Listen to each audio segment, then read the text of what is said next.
राधे राधे दोस्तों, कैसे आप सब। दोस्तों, हमारे YouTube चैनल पर आपका स्वागत है। हमारे इस चैनल को सब्सक्राइब कीजिएगा और हमारे इस वीडियो को लाइक, शेयर और कमेंट जरूर कीजिएगा। दोस्तों, महाशिवरात्रि का त्यौहार जो है मात्र कुछ ही दिनों में आने वाला है। जी हाँ दोस्तों, महाशिवरात्रि का पर्व जो है बड़े ही धूमधाम और हर्षोल्लास के साथ मनाया जाता है, क्योंकि महाशिवरात्रि के दिन जो है दोस्तों भगवान शिव की जो है दोस्तों पूजा आराधना की जाती है। देवों के देव महादेव को प्रश्न करना सबसे आसान और सरल बताया गया है। इसलिए जो है दोस्तों भगवान शिव को भोलेनाथ भी कहा गया है।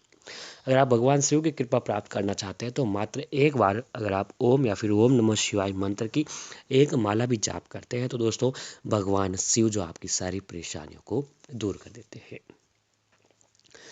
इस बार की महाशिवरात्रि 8 मार्च 2024 के दिन को पड़ रही है। दोस्तों, महाशिवरात्रि पर कई तरह के उपाय, यातनाएं और साधनाएं की जाती है ताकि भोलेनाथ का आशीर्वाद जो है हमें प्राप्त हो सके। और ऐसी भी मान्यता आ रही है कि ऐसी भी मान्यता बताई जाती है कि आज के दिन जो है भगवान शिव जो है कैलाश मानसरोवर से उतरकर धरती पर विचरण करने के लिए आते हैं और अपने भक्तों की सारी दुख परेशानियों को जो है दोस्तों दूर कर देते हैं। तो आज के इस वीडियो में हम आपको एक ऐसा उपाय बताने जा रहे हैं जिसे अगर आप महाशिवरात्रि के इस महान पर्व पर आप कर लेते हैं तो दोस्तों आपके घर की बहुत सारी परेशानियां जो है खत्म हो जाती है। जी हाँ दोस्तों, वो उपाय जो है दोस्तों नंदी महाराज से जुड़ा हुआ उपाय है। ये उपाय इतना अधिक लाभकारी है कि इस उपाय को अगर आप महाशिवरात्रि के इस दिन कह देते हैं, महाशिवरात्रि के इस महान पर्व पर अगर आप ये उपाय कर लेते हैं तो दोस्तों घर में दिन दुनी और रात चौगुनी आपको तरक्की देखने को मिलती है।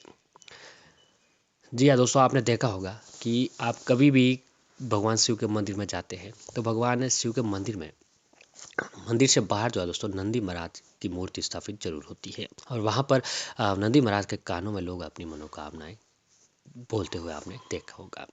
लेकिन दोस्तों ये मनोकामना किसी विशेष दिन अगर बोली जाए तो वो मनोकामना जो है अति शीघ्र पूरी होती है और हम जिस काम के लिए मनोकामना बोलते हैं उस काम में हमें अति शीघ्र लाभ जो है देखने को मिलता है। तो उसी से जुड़ा हुआ उपाय जो है दोस्तों आज की इस वीडियो में हम आपको आगे बताने वाले हैं, जो कि आपको महाशिवरात्रि के इस महान पर्व पर करना चाहिए।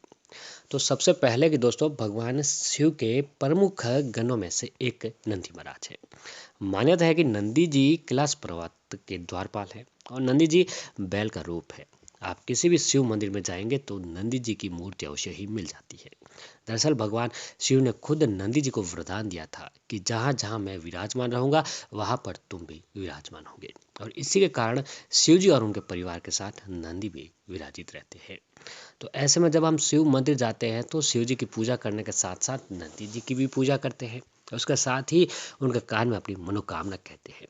लेकिन क्या आप ठीक ढंग से अपनी मनोकामना को कहेंगे? तो जानिए दोस्तों नंदी महाराज को अपनी कामना कहते हुए किन चीज़ों को सबसे पहले बोलना चाहिए और कौन से शब्द जो है जिससे बोलने से हमारी तुरंत मनोकामना जो है दोस्तों पूरी होती है। तो शिव मंदिर में पूजा पाठ करने के बाद जो है दोस्तों भक्त गण वहाँ पर विराजित नंदी महाराज की पूजा करने के साथ साथ उनके कान में अपनी मनोकामना कहते हैं। शास्त्रों के अनुसार माना जाता है कि शिव जी अधिकतर समय जो है अधिक समय जो अपने तपस्या में लीन रहते हैं और ऐसे में नंदी जी वहीं पर बाहर तैनात रहते हैं जिससे कोई भी व्यक्ति उनकी तपस्या में विघ्न नहीं डाल सके। तो ऐसे में जो भी भक्त भगवान शंकर से अपनी मनोकामना कहना चाहते हैं वह लोग नंदी महाराज से अपनी मनोकामना को कह देते हैं, जिससे वह भगवान शिव तक पहुंची जाती है। तो इसी कारण जो है दोस्तों नंदी जी के कान में अपनी मनोकामना कहने की परंपरा सदियों से चली आ रही है।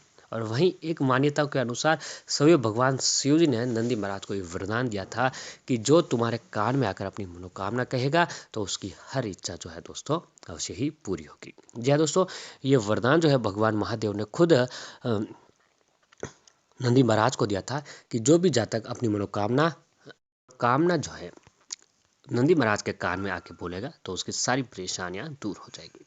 तो दोस्तों आपको नंदी महाराज के कान में सबसे पहले आपको क्या बोलना चाहिए उसके बारे में जान लेते हैं। तो दोस्तों शास्त्रों के अनुसार नंदी के कान में कोई भी कामना कहने से पहले या दोस्तों नंदी महाराज के जो है कान में कोई भी कामना कहने से पहले आपको ओम शब्द को जरूर बोलना चाहिए। जी हाँ दोस्तों, ओम शब्द आप जरूर बोलें और उसके बाद ही अपनी मनोकामना कहनी चाहिए। अब नंदी के कान में क्यों बोलना चाहिए ओम, उसके पीछे का भी कारण जान लेते हैं। ये हर किसी के मन में ये सवाल जरूर उठ रहा होगा कि आखिर अपनी मनोकामना करने से पहले ओम क्यों बोलना चाहिए। तो आपको बता दें कि हिंदू धर्म में ओम का विशेष महत्व है। आप देखेंगे कि अधिकतर मंत्रों की शुरुआत इसी शब्द के साथ होती है। अब दोस्तों हर किसी के मन में ये सवाल जरूर उठ रहा होगा कि अगर अपनी मनोकामना कहने से पहले ओम क्यों बोलना चाहिए। तो आपको बता दें कि हमारे हिंदू धर्म में ओम का विशेष महत्व है। आप देखेंगे कि अधिकतर मंत्रों की शुरुआत इसी शब्द के साथ होती है। ये केवल एक शब्द नहीं बल्कि ओम संपूर्ण ब्रह्मांड का प्रतीक माना जाता है। ओम का उच्चारण करने मात्र से ही आसपास सकारात्मकता ऊर्जा का विकास होता है और इसके साथ ही यह शब्द सभी देवी देवताओं का एक संयुक्त रूप भी है। इस चमत्कारी शब्द में इतनी ताकत है कि इसे बोलने मात्र से ही व्यक्ति के आधे कष्ट जो है दोस्तों दूर हो जाते हैं और घर में तरक्की के योग बनने लगते हैं। अब दोस्तों मनोकामना बोलने का सही तरीका क्या है उसके बारे में भी जान लेते हैं। तो हमेशा इस बात का ध्यान रखें कि जब भी आप अपनी मनोकामनाएं नंदी महाराज के कानों में कहें तो उससे पहले आप नंदी महाराज की पूजा अवश्य करें, उनके सामने दीपक जलाएं और उनको भोग जो है दोस्तों अवश्य ही लगाना चाहिए।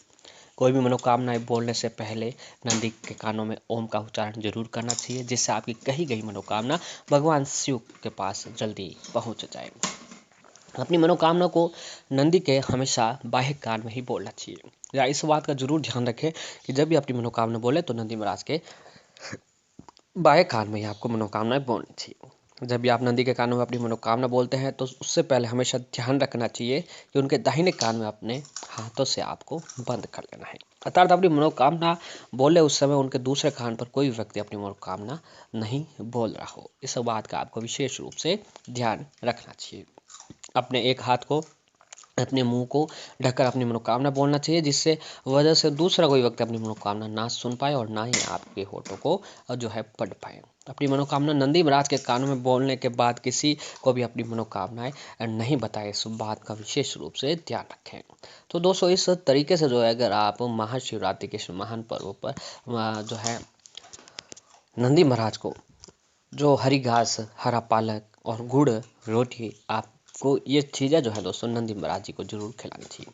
इससे क्या होता है कि दोस्तों आपके ऊपर नंदी महाराज की विशेष कृपा बनने लगती है, घर में तरक्की के योग बनने लगते हैं और घर में जो भी आपके दुख कष्ट संकट परेशानी है, इस उपाय को करने से जो है दोस्तों भगवान भोले भंडारी जी की कृपा से आपकी घर की हर परेशानी, हर कष्ट, हर दुख जो है दोस्तों खत्म हो जाता है। साथ ही वहीं शिव मंदिर में जाए तो एक माला ओम या फिर ओम नमः शिवाय मंत्र की एक माला जाप आपको मंदिर में बैठकर जरूर करके आना चाहिए। इससे भगवान शिव की कृपा जो आपके ऊपर बनने लगती है और भगवान शिव की कृपा से घर में तरक्की के योग बनने लगते हैं और घर में जो भी दुख कष्ट संकट परेशानियां आती हैं वो भगवान शिव की कृपा से खत्म होने लग जाएगी।